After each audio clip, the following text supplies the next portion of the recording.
Lora Ries is a senior research fellow for Homeland Security at the Heritage Foundation. Lora, welcome to the program. And would you mind defining for my audience? They've heard my take on this, but I'd like them to hear your take on the policy differences between Donald Trump and Joe Biden when it comes to immigration. Sure, and thanks, Lars, for having me on. So just today, Heritage published my report on this very issue, comparing the policy differences between President Trump and Joe Biden.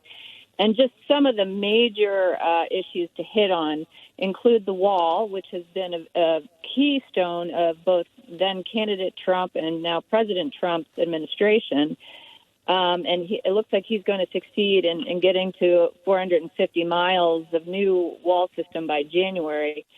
Joe Biden has indicated that he would immediately stop construction of the wall, not another foot, he's said, and he would take his resources and focus at the ports of entry. He says that's where all the bad stuff happens, is at the ports, as if the Border Patrol had nothing to do.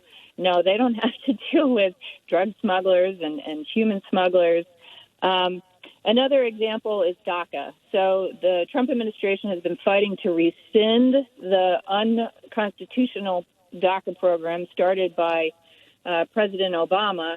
And Joe Biden's website for his campaign indicates that he would look to secure it and expand it and aggressively move to work with Congress to seek amnesty for not just the Dreamers, which is a larger population than those who've received DACA benefits, but also amnesty for the full 11 million or higher group of illegal aliens who are currently in the U.S. Those are just a few of the examples. Laura, let's turn to a couple of those. First of all, that 11 million number, I think, is a fraud. It's been around for over a decade. Isn't the Yale University study, the one that was done more recently and not exactly a bastion of conservatism, didn't the researchers there say we're talking somewhere between 22 and 30 million people illegally in the country right now?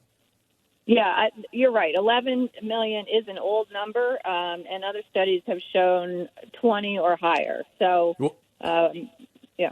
I guess for me as a reporter, I got a laugh out of it because every year I'd say, so how many illegals are here? And they'd say, well, there are 11 million. And I'd say, and how many came in last year? And they'd say 1 million. And I said, so every year for 10 or 15 years, you've told me that 1 million people came in, but the number of people here has never changed. That one doesn't make sense. But the second thing, let me ask you about this. You said Joe Biden has said, if I get in, I'll take DACA and I'll expand it. Now, I remember, and I've played the soundbite for my audience, of Barack Obama himself saying 1 year before he wrote on a piece of paper and did what I guess purported to be a change in the law, because there's a law that says all those people are here illegally, and Obama wrote on a piece of paper and signed his name to it and said this changes the law. Well, the last time I read the Constitution, you don't change the law just because the president jots something on a piece of paper and signs his name to it. You have to go to the House, the Senate, and get a presidential signature, and then you get to change the law. And when he was asked about this, he famously, or I think infamously, said, that would be illegal for me to just say I'm going to do it by executive order. And then a year later, he did exactly what he, supposedly a constitutional scholar, had described as something that was illegal.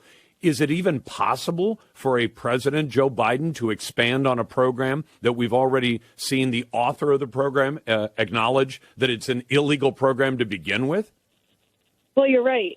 President Obama did say it was illegal before he had Secretary Napolitano of Homeland Security issue the memo.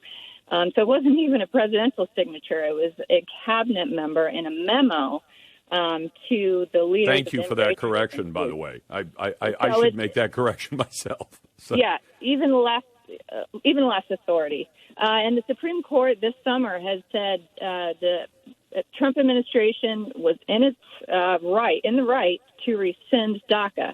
Now, they didn't like how he did it, so they remanded it back to the courts. But likewise, if Joe Biden became president, no, it would not be constitutional for him either to issue a piece of paper or have his Secretary of Homeland Security issue a piece of paper saying DACA is back on the table, let alone expand it. So what else does he plan to do? And did Biden go even further than saying, I'm not building one more foot of wall, but also say he would actually take down some of the wall that's already been built? I don't think he has said he would take it down. I think he expressly said he wouldn't dismantle it, but not one more foot. Not one more foot. Look, yeah. I would agree with him that ports of entry are a problem, but I also think that suggests that we should do something about both ports of entry and people simply coming across what amounts to a very large and still very open land border between Mexico and the United States. And we have a lot of people who are not even Mexican nationals. They're OTMs, other than Mexicans, who are crossing in. And they do bring in children. They do bring in sex-trafficked people. They do bring in drugs over that land crossing, as well as at the border, at the ports of entry. How does Biden explain, if he ever explains, how this is not a relevant thing that he needs to address, that he has to make sure that he takes care of both the ports of entry and the people who cross? Because if you really toughen up the ports of entry, the pressure to bring people and bring contraband across that border, I think, would just shift all the shipments to where you're now admitting you're going to do less monitoring. If you're President Biden, you're saying I'm going to effectively walk away from the border and the border wall and all that and focus on the ports of entry. If I'm a smuggler, I say, great, I don't want to lose my shipment. I'll take it across. I'll take it across the open desert instead of trying to hide it in a truck full of vegetables.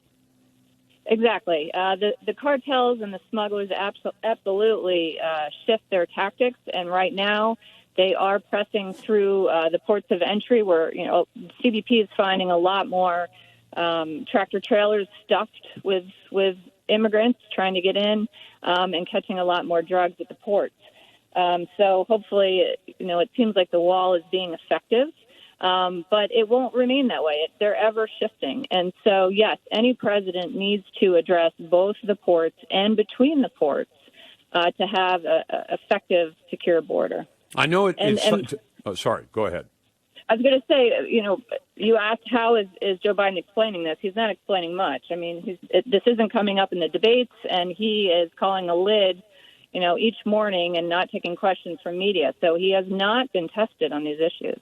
No, but he is answering questions about what flavor of milkshake he likes, because apparently all the folks out there trying to get the next Pulitzer Prize thought it was more important when he did pop out of the burrow the other day, a couple of days ago, to ask him what flavor milkshake he'd got at a little stand he walked up to, but not to ask him about any of these more consequential issues. And since the debate commission has said we're not going to talk foreign policy at all, I assume this is also off the table tomorrow night. Yeah, it would appear that way unless the president tries to get an immigration comment in. I don't expect the moderator to bring it up or Joe Biden for sure. Well, but wouldn't that be actually in some ways, I think it would make all the more the point to the people watching that if Trump says, look, you folks have said you're not going to talk foreign policy. I want to know what's going to happen when he stops building my wall and starts doing other enforcement and people just flood across our borders. How do you answer the dangers to Americans of sex trafficking, illegal drugs, and illegal criminals coming into the country? And it would put Biden on the spot to either provide some kind of answer or say he's not allowed to ask that, which I don't think would be a very good answer for Joe. Yeah, it would be a good move for the president to bring it up in the debate because so many Americans care about it because it affects so many Americans in all different aspects of our lives, education, our health, crime, etc.